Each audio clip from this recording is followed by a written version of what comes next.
Australia పర్యటనలో భాగంగా మంత్రి దుద్దిల శ్రీధర్ బాబు విక్టోరియా పార్లమెంటును సందర్శించారు. Legislative council government whip Lee Tarlamis, parliamentary secretary Sheena Watt ఆయనకు ఘన స్వాగతం పలికారు.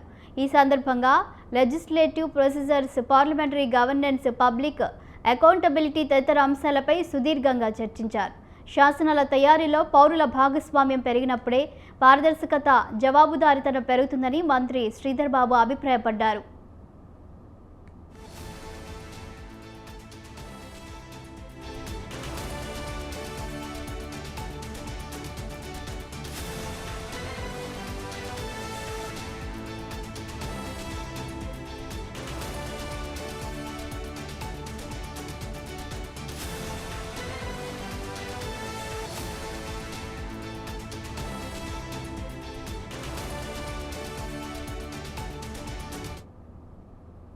తెలంగాణలో అమలవుతున్న progressive legislative practices, governance reforms, digital ఇనిషియేటివ్స్ని వారికి వివరించారు. Transparent, technology enabled, citizen driven governance models రూపకల్పనకు తమ ప్రభుత్వం కట్టుబడి ఉందని, ఆ దిశగా చిత్తశుద్ధితో కృషి చేస్తుందని శ్రీధర్ బాబు చెప్పారు.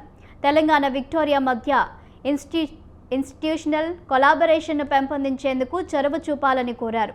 ప్రగతిశీల విధానాలను అనుసరిస్తూ దేశంలోని ఇతర రాష్ట్రాలకు రోల్ మోడల్గా నిలుస్తున్న తెలంగాణ లాంటి రాష్ట్రాలతో కలిసి పనిచేసేందుకు ఆసక్తిగా ఉన్నామని లీ తార్లమిస్, షీనా వాట్ తెలిపారు. తెలంగాణ, విక్టోరియా మధ్య ద్వైపాక్షిక సహకారాన్ని పెంపొందించేందుకు తమ వంతుగా కృషి చేస్తామని హామీ ఇచ్చారు.